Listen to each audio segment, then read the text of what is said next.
다시 요한복음으로 오세요. 오늘 요한복음 5장 후반부입니다.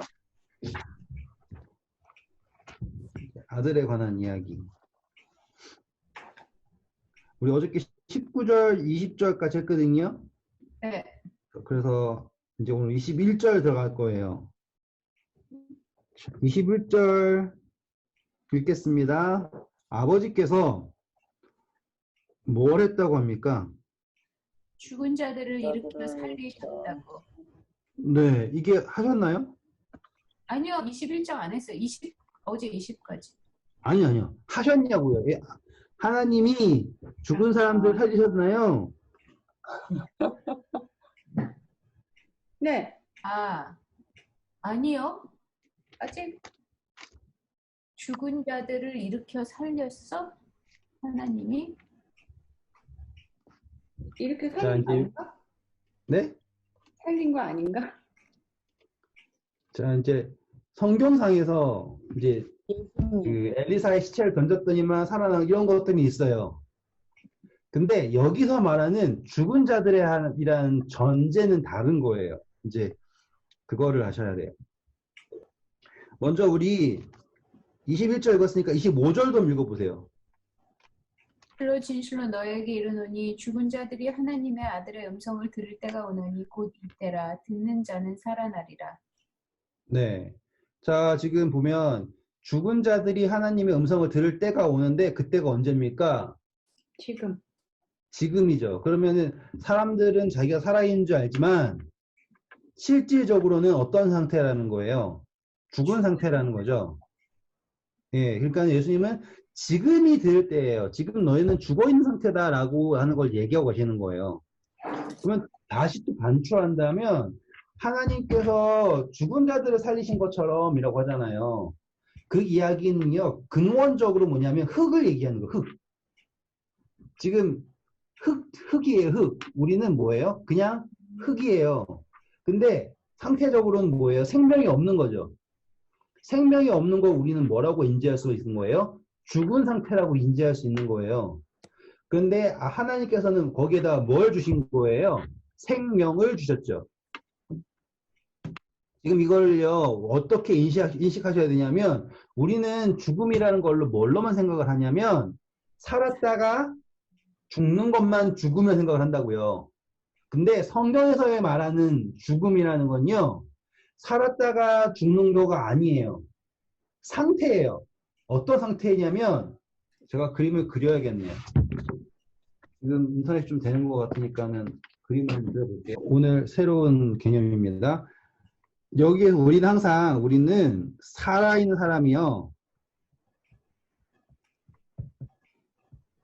살아있는 존재가 그러니까 죽은 거를 죽음이라고 보잖아요. 그런데 성경에서 말하는 죽음은 그런 개념이 아니라 어떤 개념이냐면 생명 그리고 생명 없음 그거를 죽음이라고 설명해요. 이거를 우리는 뭐라고 얘기하냐면 사망의 상태인 거예요. 그래서 하나님이 아담에게 이것을 먹는 날에는 정령 죽을 것이다 라고 했을 때 결국엔 무엇으로 설명을 하시냐면 그거를 너는 흙이니 흙으로 돌아가라 라고 하죠. 상태적인 걸 아시겠죠. 지금 산 사람만 죽을 수 있다가 아니에요. 결국에는 이것은 그냥 대칭적인 개념이에요. 죄의 삭은 사망이다 라고 했잖아요.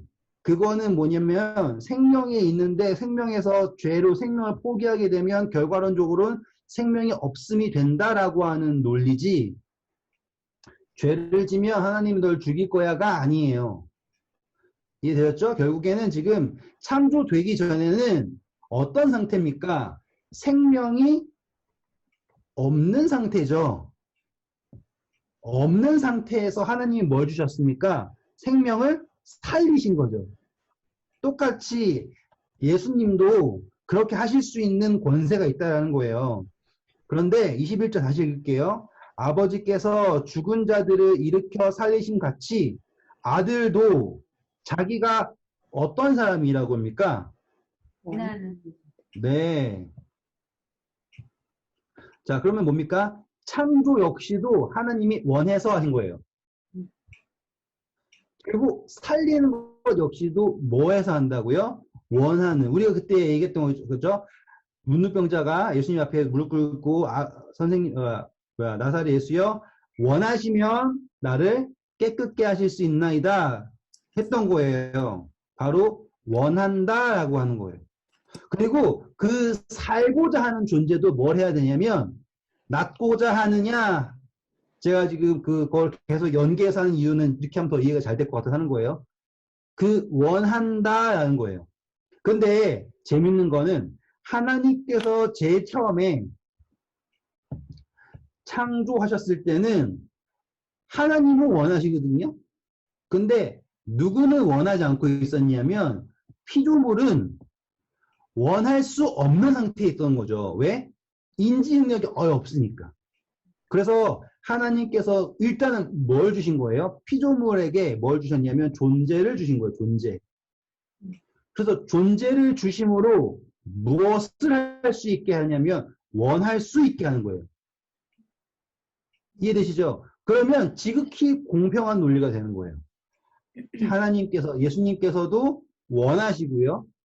피조물도 원해서요. 되셨죠? 그 단계예요. 자, 그리고 근데 여기까지가 아들의 권한이에요. 뭐합니까? 원하는 자를 살린다. 생명을 줄 수 있다. 아들의 권한이에요. 그런데 거기에 그 다음에 또 다른 권한이 있습니다. 22절, 23절 읽어주세요. 아버지께서 아무도 심판하지 아니하시고 심판을 다 아들에게 맡기셨으니 이는 모든 사람으로 아버지를 공경하는 것 같이 아들을 공경하게 하려 하심이라. 아들을 공경하지 네, 아니하시고 이게 두 번, 네네네. 감사합니다. 말 끊어서 죄송해요. 자, 아니 이게 바로 심판입니다. 네, 심판이에요.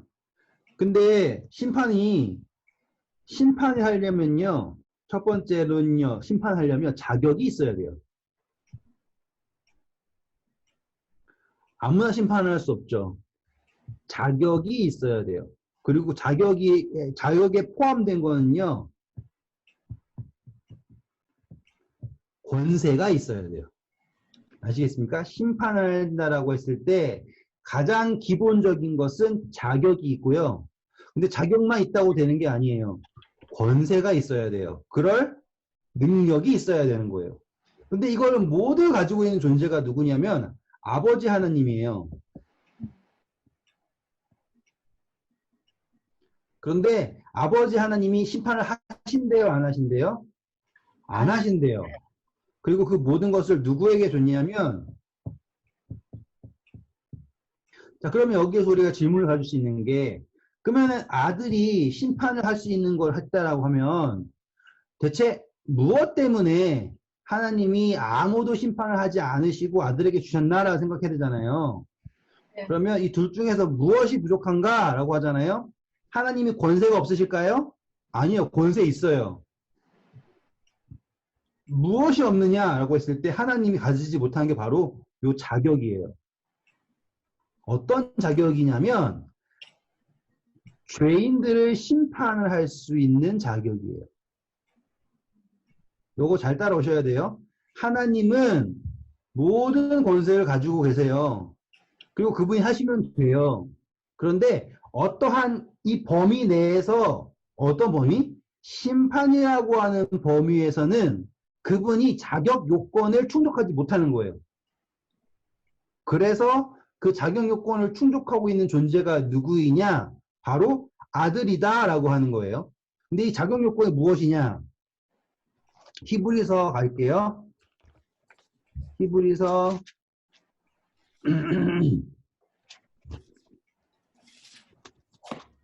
4장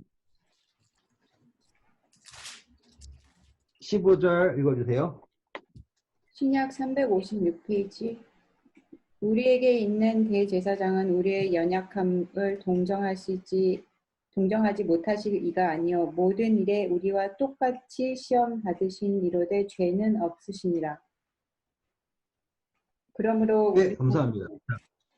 예수님이 뭘 받았다고 합니까? 아들이 모든 일에 우리와 똑같이 시험 받으시. 시험을 받으시고 뭐가 없어요? 죄가 없기 때문에 뭘 할 수 있느냐예요. 히브리서 자, 똑같아요. 축구에서도 심판은 축구를 할 줄 아는 사람이죠. 뭐든지 심판은 할 줄 아는 사람이에요. 그런데 잘 보세요. 요한복음 5장 27절 보세요. 또 인자됨으로 말미암아 읽어주세요. 심판하는 권한을 주셨느니라. 네, 감사합니다. 자, 권한을 받은 이유는 뭐냐면 인자됨. 그 인자된다라는 거 한국 사람들이 잘 몰라가지고 인자하신 분이니까 심판한다가 아니에요. 사람의 아들이 됐음으로 인해서 심판을 할 수 있다는 거 이해되셨죠? 예. 예수님이 우리를 심판하실 수 있는 것은 그분이 우리와 같은 처지를 경험하셨기 때문에 우리를 판단하실 수 있는 거예요. 그런데 그분이 신으로서 있잖아요. 그러면 사단이 들고 일어나는 거예요. 당신의 심판은 합당하지 않다. 왜? 첫 번째로 조물주는 피조물을 이해할 수가 없다라는 거잖아요. 그쵸? 근데 예수님이 뭐가 되셨습니까? 피조물의 위치, 특별히 사람의 아들이 된 거예요. 그냥 인간이 된 게 아니라니까요. 예수님이 아브라함한테 인간의 모습으로 나타나셨죠. 근데 예수님이 그 인간의 모습으로 나타나가지고는 십자가에 달리면 되느냐? 그게 아니에요. 예수님이 대속을 하시려면요. 사람의 아들로 태어나셔야지 되는 거예요. 그러면 왜 그분이 존재를 누구로부터 전해받은 거예요, 지금? 사람. 사람을 통해서 존재를 받았다 이거예요. 그렇기 때문에 그분은 뭘 할 수 있냐면 심판을 하실 수 있는 거죠. 잘 생각해 보세요. 예수님이요. 창조주입니다. 그래가지고 뭘 만들었냐면 사람을 만들었다고 쳐요. 그래가지고 사람이 말 잘못한다고 그랬어요. 그래서 사람 적을게요, 여기다가. 얘네가 막 잘못했대요. 그래가지고 예수님이 생각하는 거예요. 아, 그러면은 사람은 안 그래도 돼. 잘할 수 있다니까? 내가 보여줄게 하고 예수님이 사람이 돼요. 그러면 이 사람하고 이 사람은 같은 사람인가요? 아니에요. 절대로 같은 사람일 수가 없는 거예요. 그래서 예수님이 어디서부터 나와야 되냐면 사람으로부터 사람이 되셔야 돼요. 그래서 예수님은 자기 소개를 어떻게 한다고요? 인자라고 계속 소개를 하는 거예요. 나는 사람의 아들이다. Son of man이라고 말씀하시는 이유가 바로 이거예요. 형태가 사람이니까 똑같은 사람이 이게 아니라 예수님 스스로가 누구로부터 존재를 받은 거예요? 사람으로부터 존재를 받은 거예요. 근데 재밌는 건 뭡니까? 이 존재를 누가 줬어요? 예수님이 줬죠. 그러니까 사단이 도전하는 건 뭐예요? 창조주인 당신이 준 존재가 불완전하다 라고 얘기했을 때 예수님이 그 존재 그대로를 받아서 그렇지 않다라고 얘기해줘. 그렇기 때문에 그분은 인자됨으로 말미암아 무슨 권세를 받았다? 심판하는 권세를 받았다예요. 심판하는 권세란 벌 주는 권세가 아니라 심판은 적을게요 제가.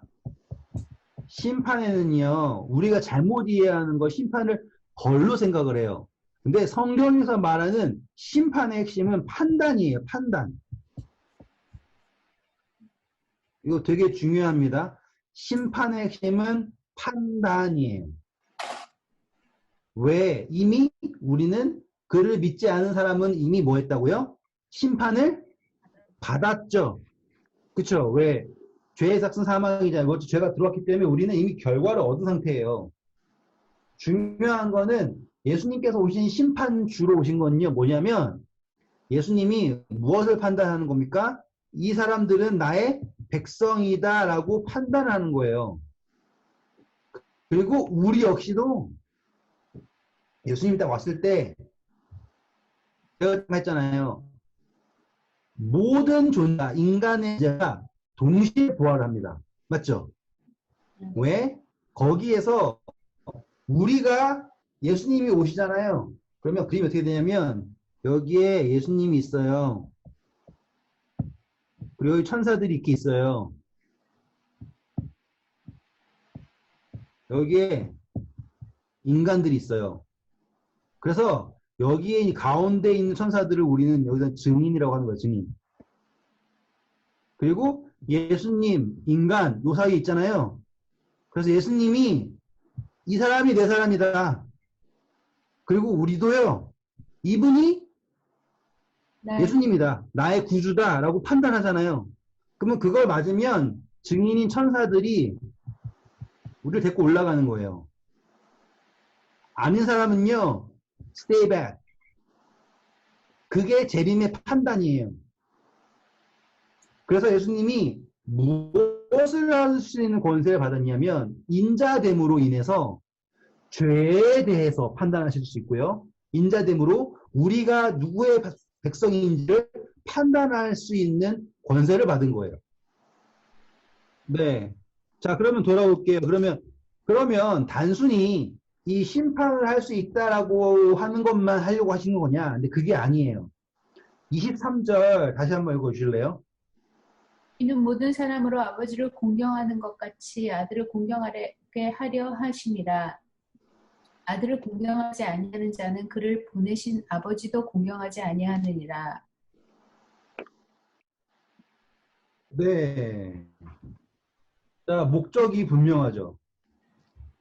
우리가 그 전 시간에 계속 사단이 예수님에 대해서 무엇을 어떻게 공격하는가라고 했잖아요. 하나님은 믿는데 하나님 한 분이 계신 거, 한 분이신 것을 믿느냐, 귀신도 두려워 떤다라고 했던 거 기억나시죠? 네. 잠시 또 테더링 하려게요. 잠시만요. 지금 딱 재밌는 부분 가려고 하는데 얘가 말썽이네요. 잠시만요. 자, 다시 할게요. 우리가 제일 처음에 했었던 이야기들 중에 하나가 뭐냐면 하나님에 관한 이야기였어요. 하나님에 대해서 증언하는 두 존재가 있어요. 예수님 그리고 사단이 된 거예요. 지금 사단은 하나님에 대해서는 인정을 하죠. 근데 누구를 안 믿어요? 예수님을 안 믿는 거잖아요. 그런데 하나님에 대해서 하나님을 알고 그분의 어떠함을 드러내는 존재는 누구냐? 바로 예수님이죠. 이해되셨죠? 네. 그런데 문제는 사단이 누구를 공경하지 않는다? 예수님을 공경하지 않는다. 그래서 예수님이 그리고 하나님이 무엇을 목적을 하냐면 예수님을 공경하게 하는 거예요. 예수님을 믿게 하는 거예요. 누구를 믿는 것처럼요? 하나님을 믿는 것처럼 아들도 믿게 하기 위해서 플랜을 만들었어요. 그 플랜이 무엇이냐면 바로 이 심판을 권세를 누구에게 주므로? 아들에게 주므로. 자, 읽어볼게요. 다시요. 다시 한번 읽어주세요. 아버지께서 아무도 심판하지 아니하시고 심판을 아들에게 맡기셨으니 이는 모든 사람으로 아버지를 공경하는 것 같이 아들을 공경하게 하려 하심이라. 네, 자, 모든 사람이 하나님을 공경한 존재들이 하나님을 공경한 것처럼 아들을 공경하게 하는 게 무엇을 통해서 성취가 될 것이냐면 심판을 통해서 성취될 거예요. 근데 이건 오해하시면 안 되는 게, 자, 그러면 나 이제 심판할 권세 다 예수님만 줬으니까 또 예수님만 안 들으면 너 죽는다? 이런 게 심판이 아니에요. 반대라니까요. 그 모든 것에 대해서 누가 감당하는 거예요? 아들이 감당함으로. 그럼 내가 죽게 됐잖아요. 근데 죽어가는 거를 살려줬어요. 그러면 그 존재를 어떻게 하겠습니까? 공경하겠죠. 맞죠? 지금 사단이 어떤 존재가 된 거예요? 죄인이잖아요. 죄인. 죄의 삭은 뭐예요? 사망이죠. 근데 그 사망을 누가 대신 테이크하면 예수님을 테이크하면 누가 누구를 공경하게 되는 거예요? 사단이 예수님을, 죄인이 예수님을 공경하게 되는 게 바로 이 심판의 권한을 누구에게 줌으로? 아들에게 줌으로 이루어지는 거예요. 여기까지 이해되셨죠? 네. 자, 우리 이제 누가복음 오실게요. 잠시만요. 누가복음, 성경을 펼쳐봐야 돼서. 누가복음 20장 오셔서요. 포도원의 비유를 볼 거예요, 이제.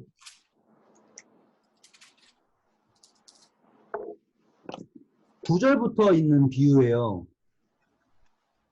이 비유 아시는지 모르시는지 모르지만 간단하게 얘기하면 포도원이 있는데 거기에 새 들어있는 사람들이 뭘 하지 않아요? 새를 바치지 않아요. 그래서 종들을 보냈더니 종들을 막 때리고 죽였어요. 그래가지고 아버지가 누구를 보냅니까? 아들을 보내죠. 아들을 보냈더니 아들을 보내면 어떻게 할 거라고요? 공경하게. 13절 읽어주세요. 13절. 아들을 보내리니 그들이 혹 그는 존대하리라 하였더니 그렇죠. 그랬더니만 아들을 죽인 거예요. 이 비유예요. 이게 예수님께서 오셨을 때에 관한 그 비유가 이 포도원의 비유거든요. 근데 똑같죠. 지금 아버지가 아들을 보내는 목적은 뭐예요? 공경할. 그렇죠. 근데 아들을 공경하지 않으면 당연히 누구를 공경하지 않는 거랑 똑같은 거예요? 아버지. 아버지를 공경하지 않는 것과 똑같은 거예요. 너무나 당연한 이야기잖아요. 그런데 이거를 무엇으로 증명하실 거냐? 바로 심판이라고 하는 걸로 증명하시는 거예요. 다시 요한복음 5장 올게요. 24절 읽어주세요. 내가 진실로 진실로 너희에게 이르노니 내 말을 듣고 또 나 보내신 이를 믿는 자는 영생을 얻었고 심판에 이르지 아니하나니 사망에서 생명으로 옮겼느니라. 요거랑 요한복음 3장의 이야기랑 비교하시면 좀 이해가 되실까요? 네. 이는 저를 하나님께서 세상을 이처럼 사랑하사 독생자를 주셨죠. 네. 이는 저를 믿는 자마다 멸망치 않고 영생을 얻죠. 자, 키워드만 해볼게요. 하나님, 그리고 예수님, 주셨다, 보내셨다, 그리고 믿는다 라고 하는 키워드가 다 똑같죠. 네. 내 말을 믿고요. 나를 보내신 자를 믿으면 무엇을 얻는다요? 영생을 얻는다. 키워드가 똑같죠. 네. 왜? 심판에 이르지 아니하나니 심판에 이르지 않는 이유는 무엇입니까? 딱 나오잖아요. 나를 믿는 자, 예수님을 믿으면. 사망에서 생명으로 옮겼기 때문입니다. 아시겠죠? 논리가 이거예요. 지금은 잘잘못이 아니에요. 사망에 있느냐, 생명에 있느냐예요. 그리고 그 권한을요, 어디로 옮기는 거예요? 사망에서 생명으로 옮기는 그 심판의 권한을 잘 생각하셔야 돼요. 생명에서 사망으로 넣는 심판이 아니에요. 절대로 오해하시면 안 된다고요. 우리는 그러니까 대부분의 그리스도인들은 예수님이 생명에서 사망으로 옮기는 심판을 한다고 생각하는데 그게 아니라 사망에서 생명으로 옮기는 심판을 한다니까요. 그러니까 이건 은혜의 심판이에요. 정말로 감사한 심판이죠. 왜? 우린 다 어디에 있으니까 지금. 사망에 있는데 그분이 억지로라도 어떻게든 그냥 믿기만 해라. 그러면 내가 옮겨줄게 라고 한다니까요. 아버지를 믿고요. 그의 말을 지키면 사망에서 생명으로 옮기는 심판을 하시는 거예요. 그러면 뭐예요? 그걸 우리는 뭐라고 합니까? 사망에서 생명으로 옮기는 것을 우리는 구원이라고 하죠. 그리고 이 사망을 감당하시는 것을 우리는 구속. 그때 말씀드렸죠? 네. 구속은 죄값을 치러주는 거예요. 그래서 redeem 하는 거예요. 구원은 물에 빠진 우리를 구원해 주는 거예요. 그래서 예수님이 우리를 대신해서 죽으심으로 우리를 구속하시고 우리가 그분을 믿음으로 성령으로 거듭나서 무엇을 얻어요? 구원을 얻는 거예요. 그러면 우리가 구원을 얻으면 누구를 공경할 수밖에 없어요. 우리를 구속하시고 구원하신 예수님을 공경할 수밖에 없죠. 그런데 그것을 공경을 하면 누구도 공경하는 거예요. 아버지도 공경하는 거예요. 이 논리예요. 근데 사단은 그거를 쏙 빼고요. 그냥 아버지만 공경한다 이거예요. 그러면 할 수가 없죠. 왜? 상태 자체가 어떤 상태인데? 사망의 상태라고요. 그러니까 우리의 현재 상태 자체가 사망인데 어떻게 하나님을 공경할 수 있냐고요. 예수님 없이. 자, 25절 읽어주세요. 진실로 진실로 너희에게 이르노니 죽은 자들이 하나님 아들의 음성을 들을 때가 오나니 곧 이때라. 듣는 자는 살아나리라.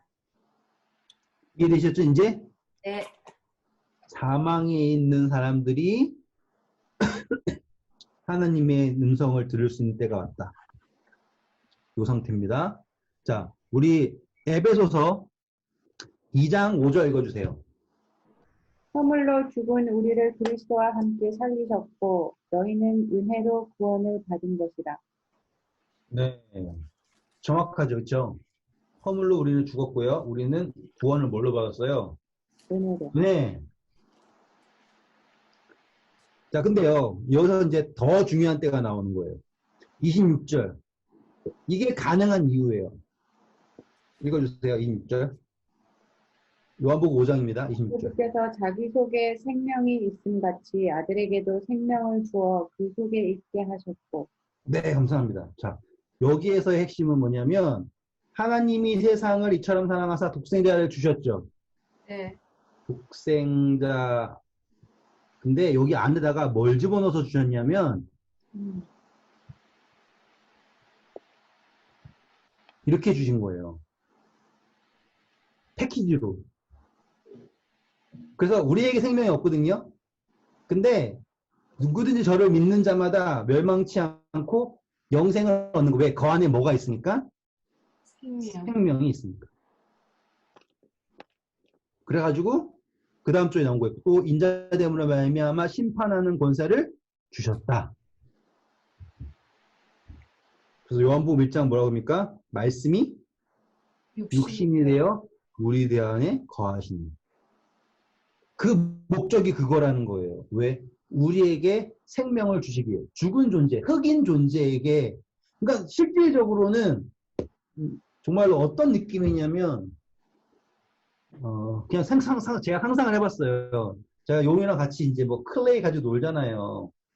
플레이도 같은 거 막 놀잖아요. 그걸로 보면 안 들어요. 근데 제가 아무리 그걸 잘 만든다고 해도요, 제가 그 플레이도로 만든 뭐 호랑이라든지 그걸로 변신하고 싶지 않아요. 왜냐면 이거 너무나 가치가 없는 거잖아요. 아무리 걸작이라고 한들. 그런데 과연 제가 그래서 용이랑 같이 안 되고서는 용이야 너 이거 사랑해? 그거 하잖아요. 그러면 막 엄청 좋대요. 그러면 제가 해봤어요. 혹시라도. 용이야 너는 이 만든 장난감을 위해서 죽을 수 있어? 그러니까는 그때 너무 애기라서 몰라도 죽는 게 뭔 소리인지 모르는데 일단은 별로래요. 아무튼 해봤어요. 근데 애기의 사고에도 그건 아니래요. 근데 하나님의 사고에서는 그게 성립이 된다니까요. 말이 안 되는 거잖아요. 그만큼 놀라운 사랑이에요. 우리는 지금 먼지보다 못한 존재가 그런 사랑을 받고 있다는 거죠. 자, 28절입니다. 이를 놀랍게 여기지 말라. 무덤 속에 있는 자가 다 그의 음성을 들을 때가 오나니. 네. 자, 이거를 놀랍게 여기지 말라 그러죠. 그러면서 무덤 속에 있는 자가 다 그의 음성을 들을 때가 오나니 하고서는 자, 이 세상, 이 무덤이라고 하는 거는요, 진짜 무덤이라는 것보다요, 이 세상을 얘기하는 거예요, 세상. 그래서 세상에 있는 사람들이 듣는 거예요. 그래서 선한 일을 행하는 자는 뭘로요? 생명의 부활로, 악한 일을 행하는 자는 심판의 부활로 나옵니다. 자, 여기서 선한 일이란, 악한 일이란 라고 하는 건요, 정말로 말하는 착한 내가 뭐 남 도와주고 이게 선한 게 아니에요. 선하다고 하는 거는 그때 이해되셨죠? 네. 하나님이라고 하는 범위 안에 있는 걸 선악이라고 그러고요. 그 범위 밖에서 하는 하나님이 없는 모든 일, 자선을 몇십억을 하든 뭐든 간에요. 그거는 다 뭐예요? 여기 밖에 있는 거예요. 그건 악이에요. 왜 악이냐? 거기에 뭐가 없습니까? 생명이 없다고요. 이해되셨죠? 생명이 없는 것이 악이고요. 생명이 있는 것이 선이에요. 그래서 선한 일 행하는 사람은 무슨 부활이에요? 생명이 있는 거잖아요. 그래서 생명의 부활로. 그리고 악한 일을 한 사람도요. 뭘 한다고요? 부활을 하는 거예요. 근데 그 부활이 어떤 부활이에요? 심판의 부활이에요. 그건 뭐예요? 자신이 자신의 행위로 판단이에요. 자, 여기 중요한 건 뭡니까? 행위라는 겁니다. 이게 흥미로운 게요. 영적인 세계에서는요, 이 행위가 그러니까 뭐 행위가요 불분명해요. 자, 우리 볼게요. 우리도 영이 있죠. 그래서 우리가 뭐 마음이 있고 영혼이 있고 뭐 이렇게 하잖아요. 근데 예수님이 우리를 법을 가르치실 때 음욕을 품으면 뭐 했다 그럽니까? 해주시라 그래. 반응을 했죠. 네. 미워하면 살인이죠. 네. 근데 거기에는 행위가 있어요, 없어요? 없어요. 행위가 없어요. 왜 안 했잖아요. 네. 하지만 예수님은 지금 어떠한 범위에서 법을 말씀하고 있는 거냐면 우리는 육적인 범위에서 해석을 하는데요. 예수님은 지금 어느 범위에서요? 영적인 범위에서 말씀하는 거예요. 우리가 지금 육적인 범위에서만 그 법을 해석하고 적용을 하잖아요. 그럼 예수님 입장에서는 답답한 거죠. 왜? 원래의 목적은 우리는 육체로서의 그게 아니잖아요. 영적 존재로서의 목적이잖아요. 그러면 우리 예수님은 우리에게 어떠한 그 스탠다드를 가지고 계시냐면 육적인 스탠다드가 아니에요. 영적인 스탠다드예요. 그래서 그분의 모든 그분이 해석하시는 법은 영적인 범위에서요. 거기에는 행위가 안 나타나는 건 없어요. 뭐면 돼요? 영적인 범위는 뭐예요? 마음이죠. 혹은 생각. 그런데 흥미로운 점은요. 우리가 생각한다고 해서 심판을 받느냐? 아니에요. 뭘 받는다고요? 행위로 심판을 받는데요. 이게 특징이에요. 왜? 지금 여기에서의 그 심판은요. 심판은 숨겨진, 감추어진 심판이 아니에요. 자, 보세요. 예수님이 재림하실 때, 아까 말씀드렸던 대로 예수님이 여기 있고요. 혼자 오시지 않아요. 천사들을 엄청 데리고 와요. 모든 천사들을 데리고 오는 거예요. 그리고 여기에는 인간이 있죠. 그러면 이 심판은 숨겨진 심판이 아니라 이거예요. 논리가 되십니까? 이것은 온전하게, 그러니까 뭐라죠? 기록된 대로예요. 아시겠죠? 기록된 대로. 분명하게 드러난 것만 판단한다 이거예요. 그런데 재밌는 거는 구원은 어느 걸로 구원을 받아요? 마음으로 믿어 의에 이르고 입으로 시인해서 구원에 이른다 그러죠. 맞죠? 그러니까 행위로 구원을 받아요? 아니야. 아니죠. 우리는 영적인 장면 보세요. 영적인 걸로 구원을 받아요. 맞죠? 우리는 믿음이라고 하는 영적 개념이에요. 그런데 영적 개념을 하게 되면 자연스럽게 따라 나오는 게 뭐예요? 그죠? 육이죠. 그래서 우리는 육의 행위를 통해서 무엇을 추론할 수 있어요? 여기를 추론할 수 있죠. 네. 너의 믿음은 무엇을 보일 거냐? 나는 행위로 볼 거다. 이게 야고보서의 논지잖아요. 행위로 무엇을 증명한다? 믿음을 증명한다. 그런데 심판은 여기 있는 걸로 심판하는 게 아니라 구원은 이걸로 하지만 심판은 무엇으로 하냐면 보이는 걸로 한다 이거예요. 왜? 그 심판은 예수님이 우리의 마음을 다 아시니까는 내가 보니까 넌 싹수가 노래, 넌 심판 이런 게 아니라 모든 천사들이 보았을 때 합당한 심판인 거예요. 합당한 판단.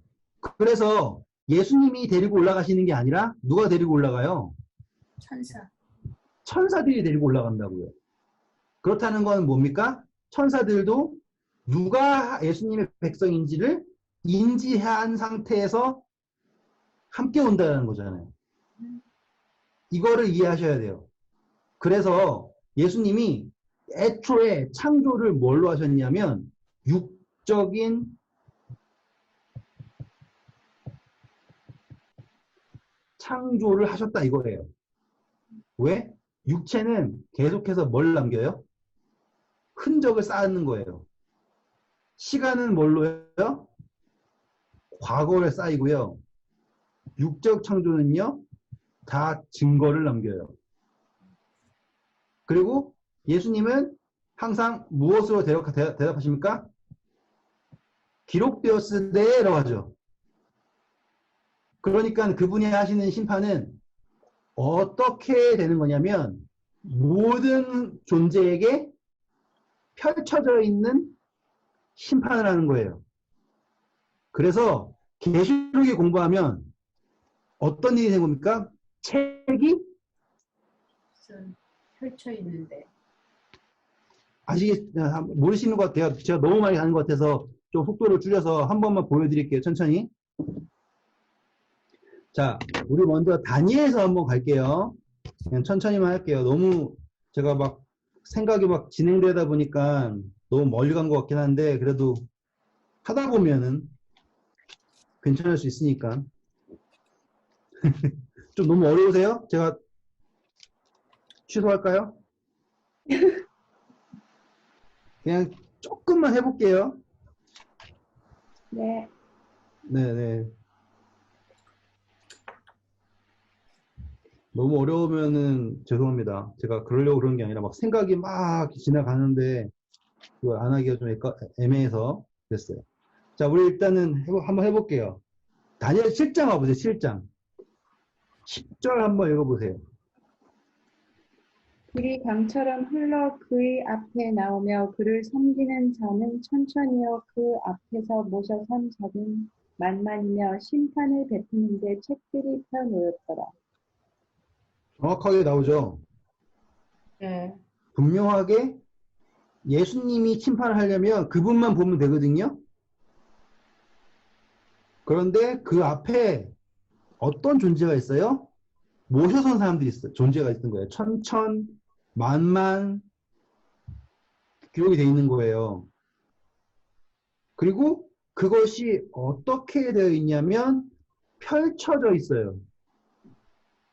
그렇다는 거는 이거는 누구라도 다 보고 함께 할 수 있는 거예요. 공개된 거죠. 기록돼요. 자, 그리고 똑같은 겁니다. 계시록 20장 12절. 또 내가 보니 죽은 자들이 큰 자나 작은 자나 그 보좌 앞에 서 있는데 책들이 펴 있고 또 다른 책이 펴졌으니 곧 생명책이라 죽은 자들이 자기 행위를 따라 책들에 기록된 대로 심판을 받으니. 저 되게 재밌는 건요. 아까는 누가 서 있었습니까? 예수님 책 앞에? 천천만만 섬기는 하늘의 존재죠. 네. 지금 제가 이제 그림을 그릴게요. 그러면 이해되실 거예요. 이 책이 있는데, 그쵸? 이 책의 핵심은 뭡니까? 보좌에 있어요, 보좌. 보좌인 당연히 예수님이 있죠. 근데 여기 다니엘서에는 천천만만의 영적 존재들이 무엇을 봅니까? 펼쳐져 있는 책을 봐요.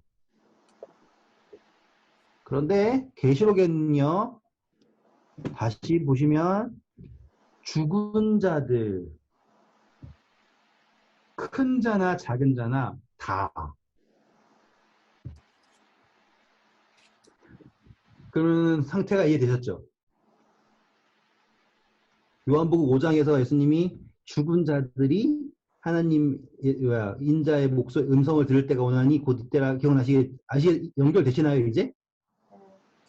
네. 아까 제가 좀 너무 어렵게 가서 죄송합니다. 이거 예언서 공부할 때 해야 되는 건데 이거 하면서 그냥 하면 좋잖아요. 네. 그러니까 이 심판 자체가 무엇이냐면 공개된 심판이에요. 그리고 그걸 하기 위해서 보좌가 딱 있는데 책들이 펴져 있고 또 다른 책이 있으니 그 생명책이에요. 근데 어떻게 되면 죽은 자들이 그냥 다 하는 거죠. 큰 자든지 작은 무소대론하고 다 뭘 본다. 이 공개된 심판의 책을 본다.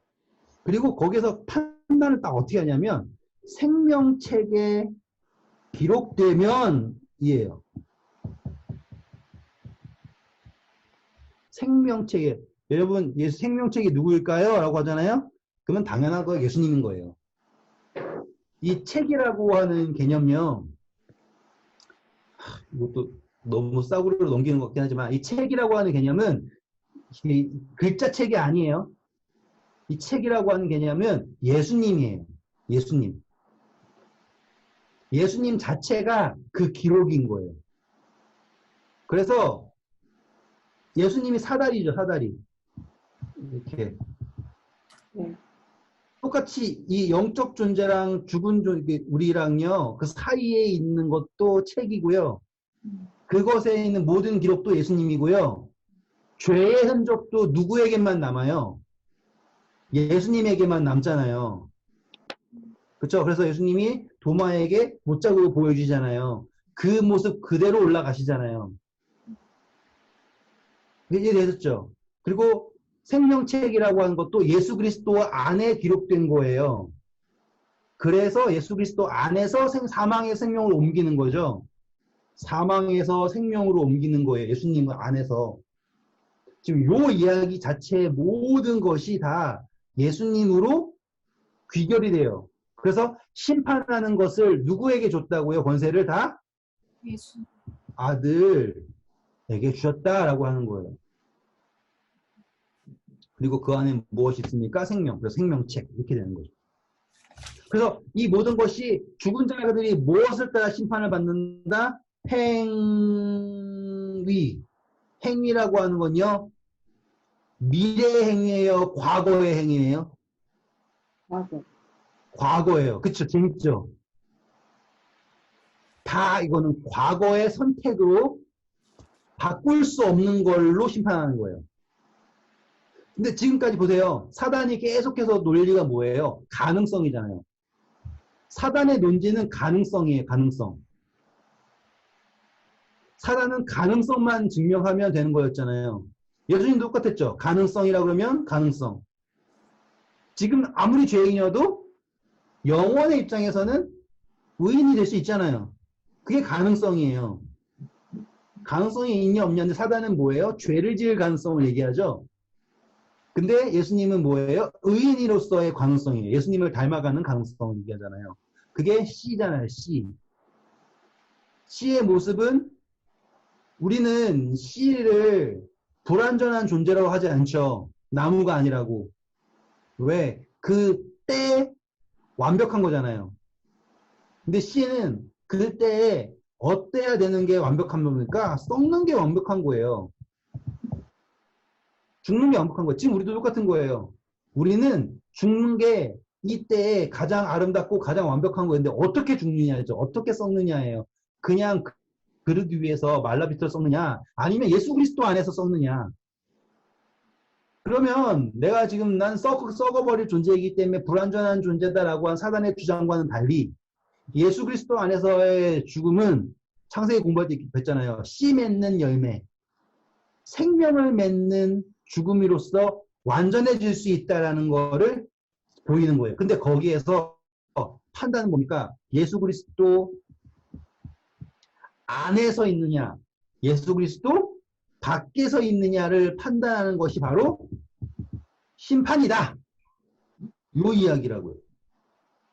그리고 이것은 다 과거의 것으로 완전하게 드러난 것으로만 심판을 한다 라고 선을 그은 거예요. 그러면 사단이 더 이상 아무런 대적을 할 수가 없는 거죠. 왜? 그 심판이 어떻습니까? 공의롭죠. 맞죠? 그래서 요한계시록 할게요. 어쩌다 요한계시록 계속 하네요. 자, 요한계시록 4장 가볼게요.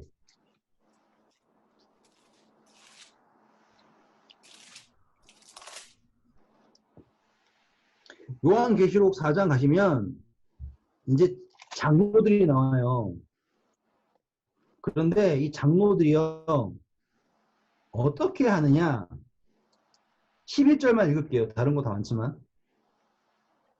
우리 주 하나님이여 영광과 존귀와 권능을 받으시는 것이 합당하오니 주께서 만물을 지으신지라 만물이 주의 뜻대로 있었고 또 지으심을 받았나이다 하더라. 자, 지금 장로들이 무엇을 창조합니까? 무엇을 강조합니까? 자, 모든 것이 누구에게 합당하다예요? 영광을 예수님. 왜 합당합니까? 만물을 지었. 그렇죠. 그 모든 것이 다 누구에게 있습니까? 예수님.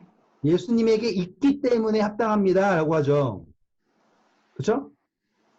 그런데 14장 가보세요, 이제. 자, 예수님 오시잖아요. 14장입니다. 예수님 오셨어요. 그런데 4절부터 보시면 4절 읽어주세요. 이 사람들은 여자와 더불어 더럽히지 아니하고 순결한 자라 어린 양의 어디로 인도하든지 따라가는 자며 사람 가운데서 속량함을 받아 처음 익은 열매로 하나님과 어린 양에게 속한 자들이니 보시면 속량 보시죠. 속량. 그리고 어린 양에게 속했다. 보이시죠? 네. 그 우리 아까 했던 거 기억나죠? 예수 그리스도 안에 예수님의 속에 그 사람들이 어떤 존재가 나왔잖아요. 그래서 16장 7절 보면 나와요, 이제. 16장 가셔서 5절부터 7절까지 읽으시면 이해가 돼요, 이제. 내가 들으니 물을 차지한 천사가 이르되 전에도 계셨고 지금도 계신 거룩하신 이여 이렇게 심판하시니 의로우시도다. 그들이 성도들과 선지자들의 피를 흘렸으므로 그들에게 피를 마시게 하신 것이 합당하나이다 하더라. 또 내가 들으니 제단이 말하기를 그러하다 주 하나님 곧 전능하신 이시여 심판하는 것이 참되시고 의로우시도다 하더라. 네, 이렇게 나오는 거예요. 그분의 심판이 자, 이렇게 되니까 합당합니다라고 했을 때 왜 그럽니까? 과거에 얘기하죠. 그들이 선지자와 피를 흘렸습니다라고 과거에 행위로 심판. 그리고 이것이 무엇이 어떻다라고 한다고요? 의롭다라고 나오는 거예요. 근데 이게 판단을 누가 하냐 이거예요. 예수님 스스로가 내 판단은 의롭다라고서 막 광고하고 다니시지 않죠. 네. 이 판단이 의롭다고 하는 건요.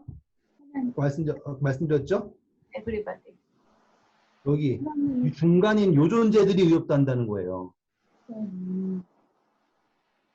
그렇게 되기 위해서는요. 이것이 다 공개, 펼쳐진 책에 의해서 이루어져야지 된다고요. 그래서 누구도 의롭고요. 예수님도 의로운 심판을 하시죠. 나는 스스로 심판하지 않고 아버지께 들은 대로 심판하잖아요. 예수님이. 의롭죠. 중간 존재들도요. 펼쳐져 있는 책 보고서 심판받으니까 예수님 심판이 의롭죠. 그리고 심판을 받는 우리도 무엇을 보고 심판을 받아요?